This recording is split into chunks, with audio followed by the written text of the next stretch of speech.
আসসালামু আলাইকুম।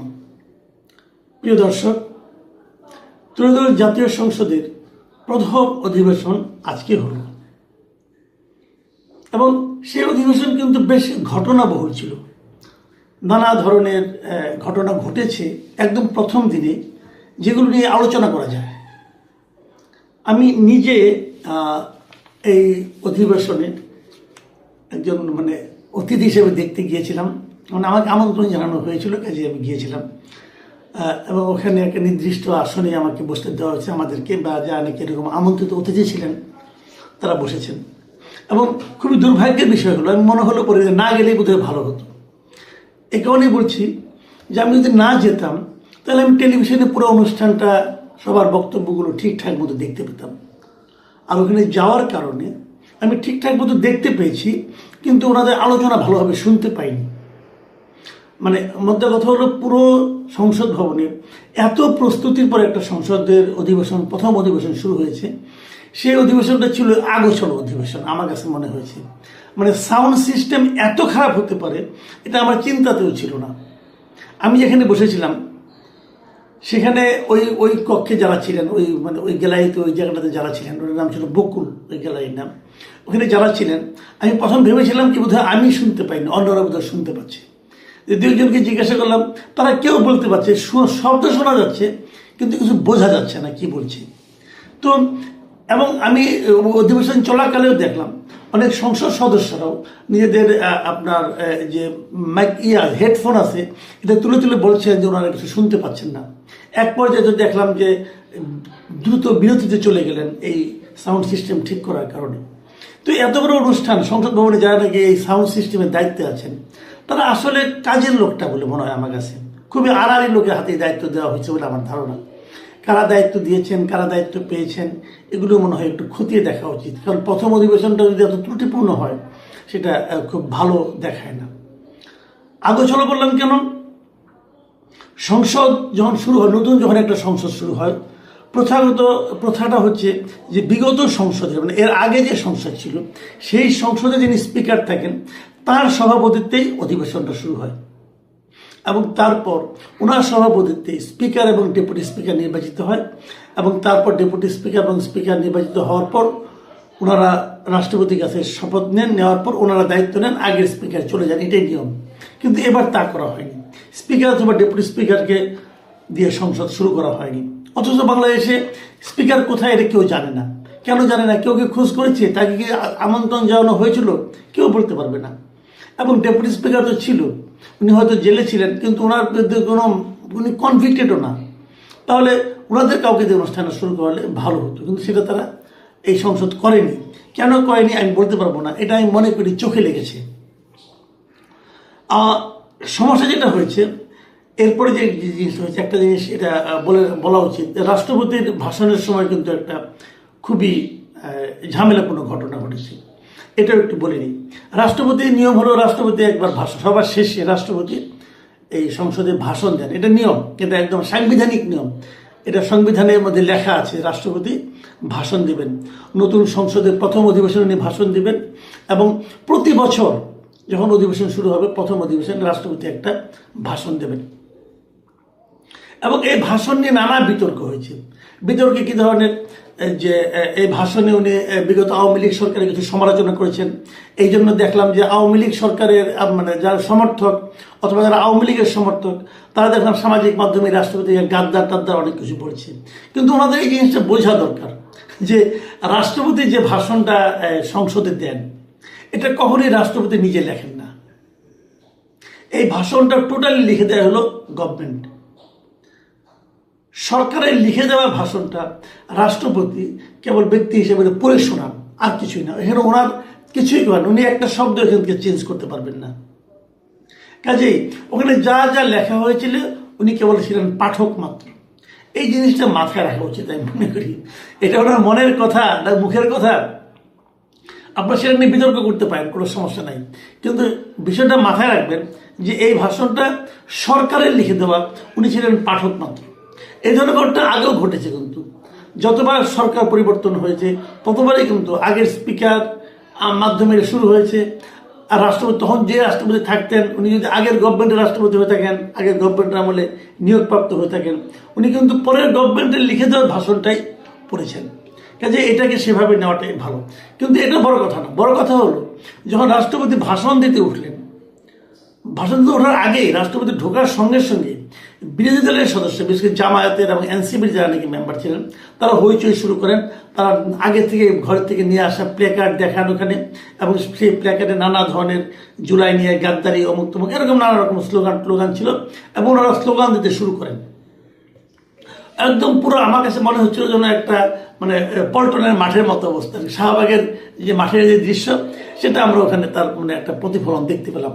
কিন্তু আমার প্রশ্নটা হলো কি, ওনারা রাষ্ট্রপতি ভাষণ শুনবেন না, এগুলো করবেন না।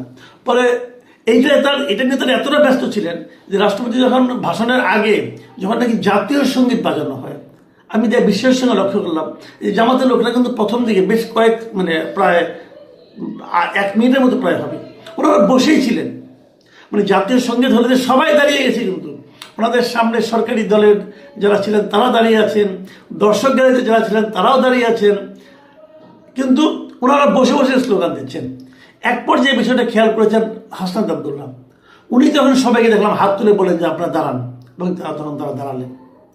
এটা আসলে তারা মানে স্লোগান নিয়ে, প্রতিবাদ নিয়ে এতটাই ব্যস্ত ছিলেন যে দাঁড়ানোর প্রয়োজন মনে করেননি। নাকি এই জাতীয় সঙ্গীত শোনার সঙ্গে সঙ্গে তো মানুষের মধ্যে ওই চিন্তাটা, ওই চেতনাটা কাজ করা উচিত যে আমাদের সম্মান দেখানোর জন্য দাঁড়ানো উচিত। যাই হোক, সেটা ওনারা করেন, ওনারা ওয়ার্কআউট করেছেন। তারপরে আচ্ছা, এই ওয়ার্কআউটের কারণ হিসাবে কিন্তু জামাতের যিনি আমির ডক্টর শফিকুর রহমান, পরে উনি বেরিয়ে উনি 3টা কারণের কথা উল্লেখ করেছেন যে 3 কারণে তারা ওয়ার্কআউট করেছেন। তার প্রথম কারণ হলো যে গত 2024 সালে আন্দোলনের সময় এই যে সরকার এত লোক মেরেছে, এই যে এক নৃশংস ঘটনা ঘটেছে দেশে, তার উনি কোনো প্রতিবাদ করেননি, শাসক গোষ্ঠীর কাছে প্রেসিডেন্ট হয়ে কোনো প্রতিবাদ করেননি। এই একটা কারণ। দ্বিতীয় কারণ হলো যে উনি বলেছিলেন যে শেখ হাসিনা ওনার কাছে পদত্যাগপত্র দিয়ে গেছেন, পরে আবার আরেকটা পত্রিকার কাছে বলেছেন যে উনি পদত্যাগপত্র দেননি, আমার কাছে দিলে পেতাম। একটা কারণ, এটা এই জন্য উনি মিথ্যাবাদী। আর 3 নম্বর কারণ হলো যে তিনি নিজে অর্ডিন্যান্স সই করেছেন যে 12 তারিখে যে নির্বাচনটা হবে ফেব্রুয়ারি, এই নির্বাচনে যারা নির্বাচিত হবেন তারা 2টো কাজ করবেন। একটা হলো যে তারা সংবিধান সংস্কার পরিষদের সদস্য হবেন, একটা জাতীয় সংসদের সদস্য হবেন। কিন্তু বিএনপি সংবিধান সংস্কার পরিষদের সদস্য হিসেবে শপথ নেয়নি, এবং রাষ্ট্রপতিও এই সংবিধান সংস্কার পরিষদের কোনো মিটিং ডাকেননি। অতএব তিনি একটা অপরাধ করেছেন। এই 3টা কারণে তারা এটা ছেড়েছেন। এটা নিয়েও নানা বিতর্ক হচ্ছে। তবে আমি একটা কথা বলি, যে কারণগুলি উনি দেখিয়েছেন সেটা হলো যে উনি যে প্রতিবাদ করেনি রাষ্ট্রপতি হয়ে, আপনি দেখান তো বাংলাদেশে এই যাবৎ কোন সরকারের রাষ্ট্রপতি সেই সরকারের কোনো অপকর্মের, সরকারের কোনো খারাপ কাজের প্রতিবাদ করেছে? করেনি। কেন করেনি মানে তার সে প্রতিবাদ করার তো অধিকারই নাই। যদি প্রতিবাদ করেও থাকে সেটা আপনারা কেউ জানতে পারবো না। তো রাষ্ট্রপতির যে এখতিয়ার, সংবিধান রাষ্ট্রপতিকে যে ক্ষমতা দিয়েছে, সেই ক্ষমতার কোথাও বলা হয়নি যে রাষ্ট্রপতি প্রকাশ্যে প্রতিবাদ করতে পারবে। রাষ্ট্রপতি প্রতিবাদ করলে হয়তো প্রধানমন্ত্রীকে ফোন করতে পারবে, বলতে পারবে, এর বাইরে তার যাওয়ার কোনো অধিকার তো নাই। আর দ্বিতীয় যে কারণটা বলেছেন উনি, যে উনি ওই পদত্যাগপত্র পেয়েছেন কি পান নাই, এই জিনিসটা দেখেন। আমি যেটা বুঝি, আমার যেটা মনে হয়, যখন নাকি শেখ হাসিনা চলে গেলেন দেশ থেকে, পালিয়ে যান অথবা তাকে দূর করে দেওয়া হোক, যেভাবে হোক গেছেন, যাওয়ার সময় উনি পদত্যাগপত্র দিয়ে গেছেন। ওই সময় কীভাবে দিবেন আমি তো বুঝি না কিছু ব্যাপারটা। কিন্তু ওই সময় রাষ্ট্রপতিকে ওইটা বলা ছাড়া আর কি বলার উপায় ছিল? যে পরিস্থিতি ছিল, এখন যদি উনি সংসদ ভেঙে দিতে হয়, প্রধানমন্ত্রী চলে গেলেন, তাহলে তো প্রধানমন্ত্রী বলবেন যে আমি চলে যাই, পদত্যাগ করি না, আমি এখনো প্রধানমন্ত্রী। তাহলে উনি ছেড়ে চলে গেছেন, এই কথা বলার জন্য আমার ধারণা এই অন্তর্বর্তীকালীন সরকারের যারা দায়িত্বে ছিলেন অথবা যারা আন্দোলনের নেতৃত্বে ছিলেন, তারাই তাকে প্ররোচিত করেছেন অথবা বাধ্য করেছেন যে আপনি এটা বলেন। এটা আমি নিশ্চিত। এবং এই কারণেই উনি এটা করেছেন। এটাকে আপনি যদি অপরাধ হিসেবে ধরেন, তাহলে গত 18 মাস ওনার সঙ্গে আপনার থাকলেন কেন? তাহলে গত 18 মাস ওনার কাছে আপনারা শপথ দিলেন কেন? যদি রাষ্ট্রপতি অবৈধ হয়ে থাকে, যদি রাষ্ট্রপতি দুষ্ট হয়ে থাকে, যদি রাষ্ট্রপতি স্বৈরাচারের দোষর হয়ে থাকে, ফ্যাসিস্টের দোষর হয়ে থাকে, তাহলে ওনার কাছে যখন আপনারা 8 তারিখে, যে অগাস্টের 8 তারিখে 2024 যে শপথ দিলেন, তখন আপনার সমস্যা হলো না? ওনাকে দিয়ে যে অধ্যাদেশগুলো পাশ করে নিলেন, তখন আপনার সমস্যা হলো না? এই যে নির্বাচন করলেন, এই নির্বাচন তো এই রাষ্ট্রপতির আদেশে হয়েছে, তখন সমস্যা হলো না? বললেন না তখন যে এই রাষ্ট্রপতির আদেশে নির্বাচন আমরা করবো না? তখন তো সুরসুর করে নির্বাচনে গেছেন, তখন তো সুরসুর করে যে শপথ নিয়েছেন। কেন এখন ওনার কথা, ওনার ভাষণ শুনতে আপনাদের সমস্যা কেন? তো এইগুলি হলো, জানেন, এগুলো হলো দ্বিচারিতা। এগুলি কেন করে আমি জানি না। আর এই রাষ্ট্রপতিকে দিয়ে কিন্তু এই সরকার, যে সরকার অনেক আপনার সংশোধন করিয়েছে, অনেক অর্ডিন্যান্স জারি করিয়েছে, এগুলো তো এই সরকার আগে সরকারই করেছে, এবং সেগুলো অর্ডিন্যান্সগুলো কিন্তু আবার পাস করতে হবে।